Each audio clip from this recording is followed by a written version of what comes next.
makikita natin na what is God's glory? Kasi sinabi dito na ang buong sanlibutan ay maliwanagan ng glory ng Diyos. At ang sinabi ni Habakuk ay magkakaroon ng knowledge of glory. So, balikan natin yung ipinakita kay Moses sa panahon na kausap niya ang Panginoon sa Exodus chapter 34 verse 6. Ang sabi dito, "And the Lord passed by before him and proclaimed, the Lord God, merciful and gracious, long-suffering and abundant in goodness and truth." So dito makikita natin na ang glory na tinutukoy is the character of God. At ito po yung dapat na mahahayag, makikita sa buong sanlibutan. Kasi paano siya mahahayag yung glory na ito kung ang kanyang mga tagasunod ay iba po ang pinapakita. Kung ang kanyang mga nag-aangking bayan ay iba ang nakikita ng sanlibutan. Kaya napakahalaga po na ito ay makita mismo personal sa atin. At sabi niya dito, keeping mercy for thousands, forgiving iniquity and transgression and sin, and that will by no means clear the guilty, visiting the iniquity of fathers upon the children and upon the children's children unto the third and to the fourth generation. So, mahahayag ang glory niya at ito ay mahahayag, makikita sa kanyang mga tagasunod, sa kanyang sa nag-aangking bayan niya. Kaya ito po ang challenge sa atin. Paano tayo magiging isa doon? At paano natin maipakita sa tao na tayo ay totoong tagasunod niya? Ngayon sabi dito, God's glory in contrast to self-service. Kasi bakit? Ang ating sarili po ay talagang salungat.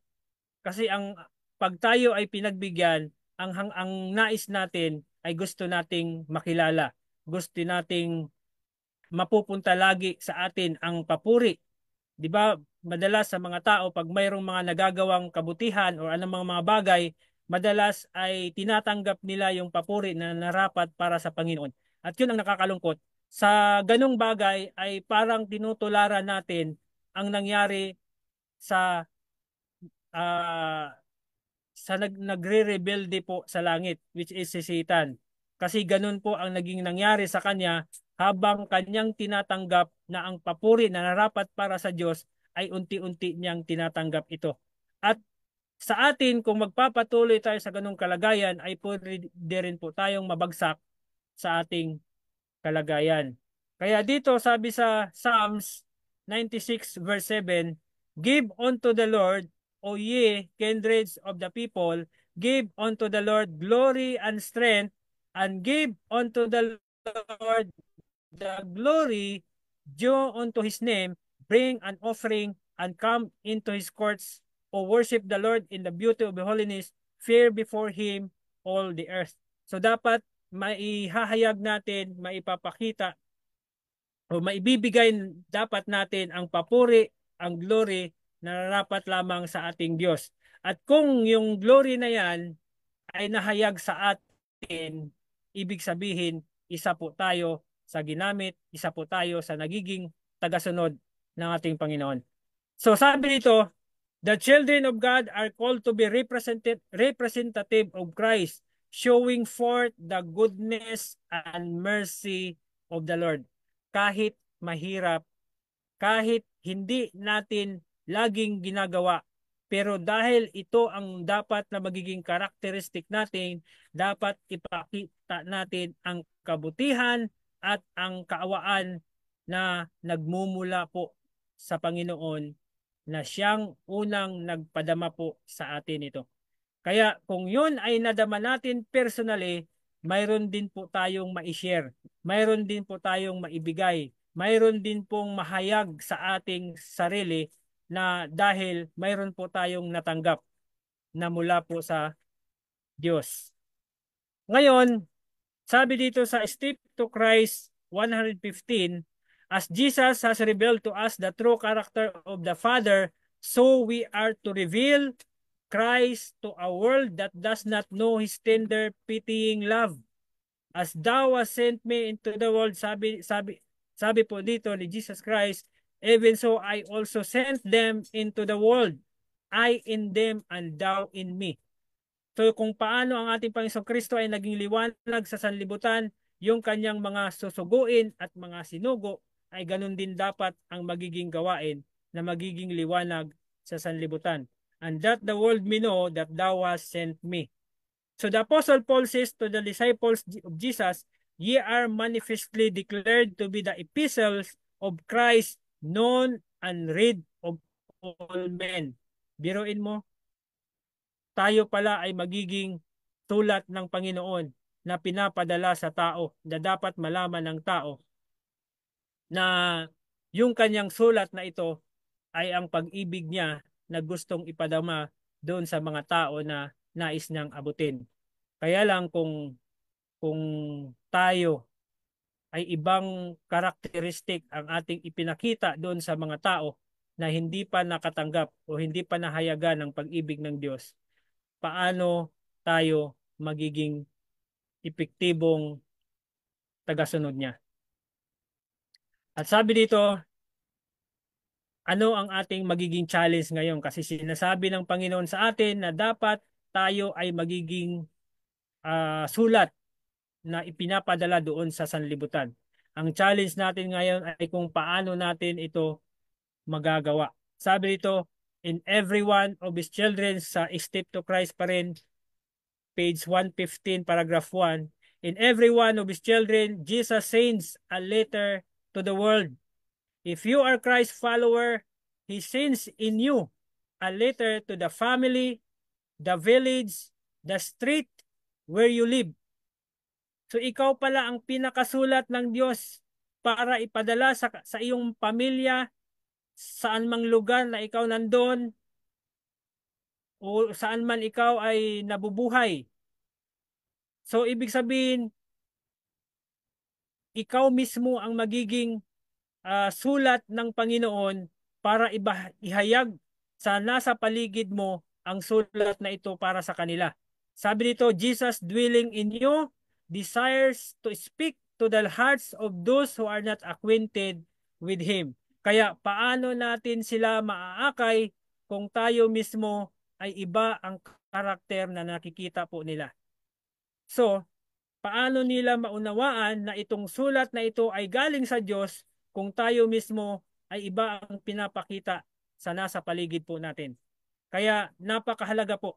Ito yung pinaka-challenge dapat natin, na kung magbibigay man tayo ng mensahe, dapat unang-una ang magiging buhay natin ay isang mensahe na kung saan po tayo. At ang impluwensya natin ay maging mensahe na doon sa mga tao na nasa paligid po natin.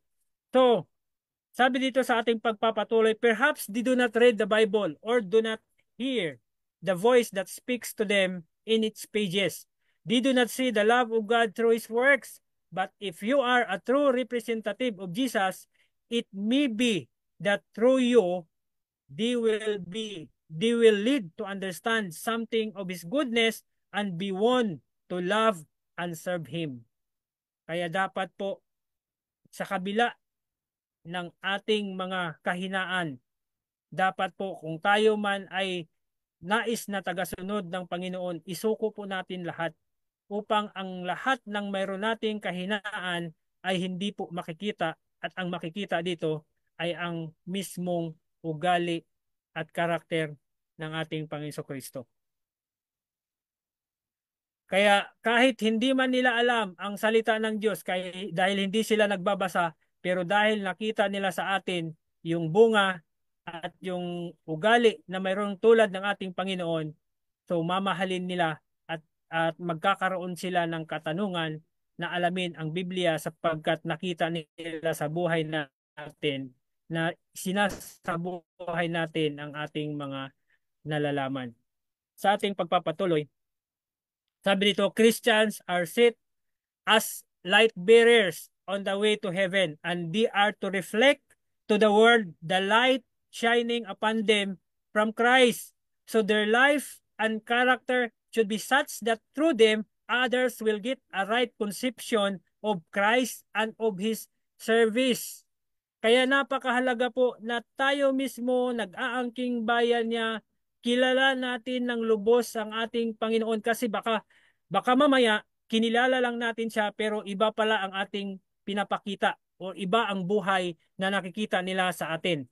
Kaya magiging walang kabuluhan po yun na nag-aangkin tayo na bayan niya, nag-aangkin tayo na tagasunod niya, pero iba ang buhay at ang ugali na pinapakita natin doon sa mga nasa paligid po natin.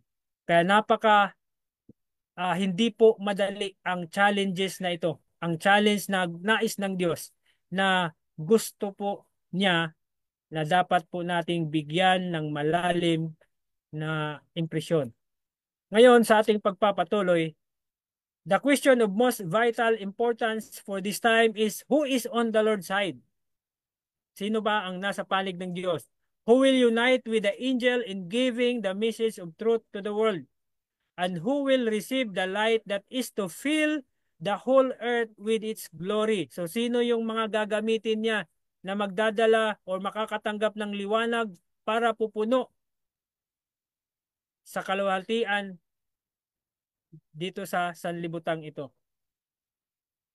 Ang katanungan po dito na kasama po ay who will unite with the angel in giving the message of truth to the world. Personal ba na ang anghel ay magmimensahe sa mundo? Sino po ba ang nirepresent ng anghel? Who represents this angel? Alamin po natin para makita natin na kung sino yung mga ni-represent ng anghel na magbibigay ng mensahe sa huling panahon at sino po ang mga tinutukoy niya.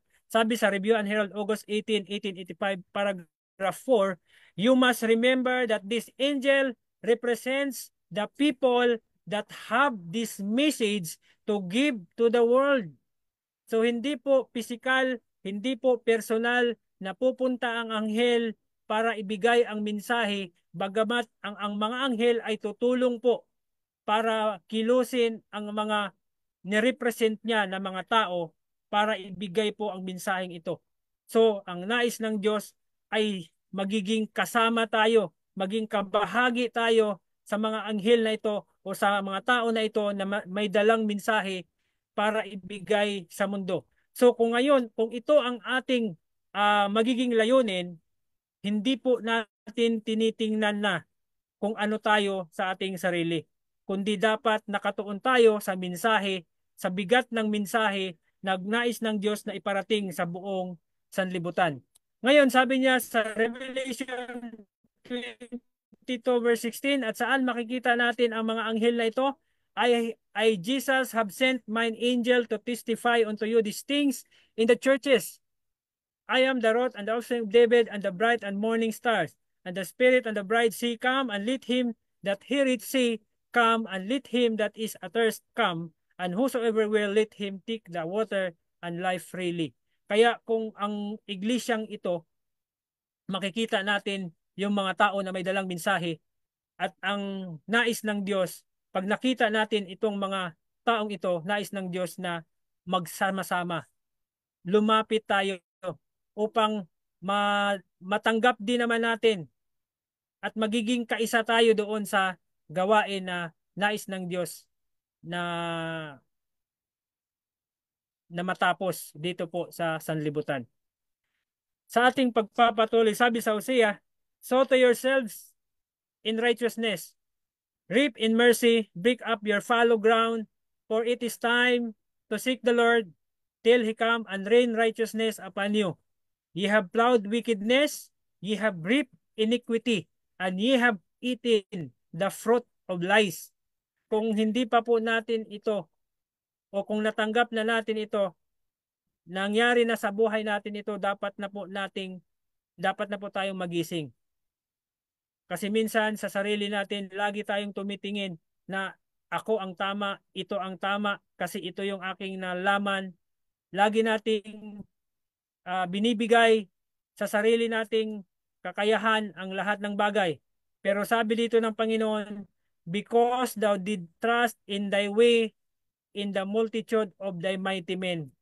Dapat po magkakaroon din tayo ng tiwala doon sa mga tao na naging bahagi din naman ng ah, ng gawain ng Diyos. Hindi po dahil sabihin natin na successful naman ang ating gawain, okay na, nagsasarili ka na, pero dapat po ang ating sarili ay lagi pa rin natin pinapagpakumbaba at pinapasakop sa mas mataas po na kapulungan sapagkat yun po tayo magkaroon ng seguridad lalo't higit kung marami po ang magbibigay sa atin ng payo. Pero kung tayo-tayo lang sa ating sarili, delikado po ang ating kalagayan. So, sabi dito sa Isaiah, dapat ito ang magiging gawain natin. Isaiah 58 verse 12, and thee that shall be of thee shall build the old waste places. Though thou shalt raise up the foundation of many generations, and thou shalt be called the repairer of the breach, the restorer of the paths to dwell in. Hindi po tayo taga-sira, hindi po tayo taga-bagsak, hindi rin po tayo ang dahilan na magwawatak-watak, kundi dapat isa tayo sa mga nagre-repair, isa tayo sa mga nagdadala para magkakaroon ng matibay na ugnayan sa Diyos at sa bawat isa po sa atin. Kasi kung nagwawatak-watak tayo, ay hindi po nalulugod ang Panginoon. At paano natin gagampanan ang sinabi niya na pupunuin ng kanyang glory ang sanlibutan kung mayroon tayong kanya-kanyang papuri sa ating mga sarili. Sabi pa dito, ito dapat ang magiging personal po natin na hangarin. Saan man tayong lugar, dapat isa tayo nito.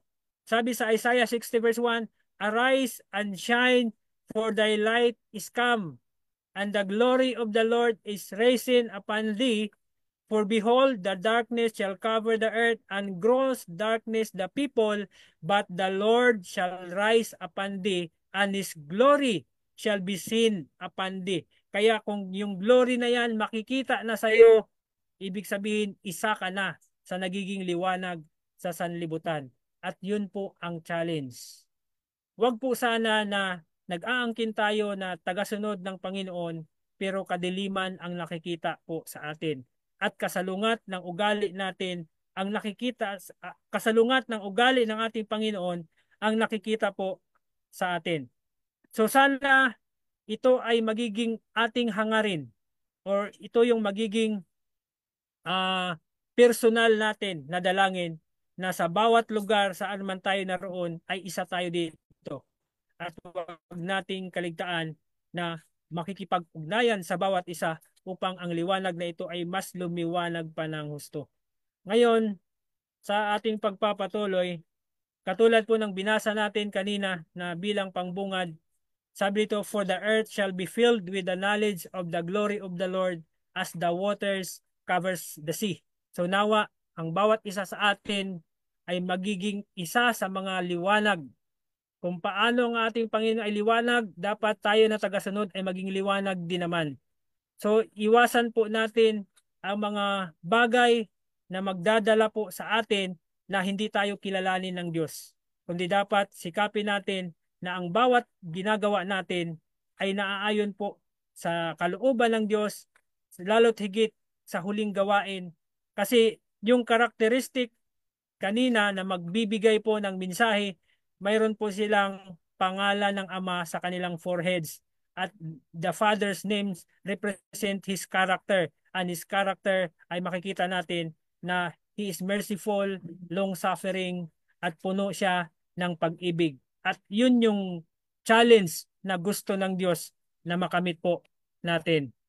So, bago tayo magiging isa sa mga representative na magdadala ng kanyang mensahe, dapat po ang karakteristik ng mga tao na magdadala niyan na katulad po ng mabasa natin sa Revelation 14 verse 12 na here is the patience of the saints, here are they that keep the commandments of God and the faith of Jesus, ay siyang magiging karakter din natin. Hindi po madali magiging patience. Hindi po madali ang maabot ang ganung bagay, pero sa patuloy nating pananagumpay sa ating sarili, yung pagiging yung ugali na yan ay makakakamit din natin kalaunan. Sa last, at sabi dito sa Ephesians 4:13, till we all come in the unity of the faith and of the knowledge of the Son of God, unto a perfect man, unto the measure of the stature of the fullness of Christ. Bakit pa hindi natin makamit-kamit ito? Kasi marami pa rin sa atin ay hindi pa lubos ang pagkaalam sa ating Panginoon Kristo. Hindi pa buo. Kasi kung buo na po ang pagkakilala natin sa ating Panginoong Kristo, ay hindi na tayo mismo ang nakikita sa ating sarili. At hindi na po yung ugali natin ang dapat makikita ng mga tao na nasa paligid natin.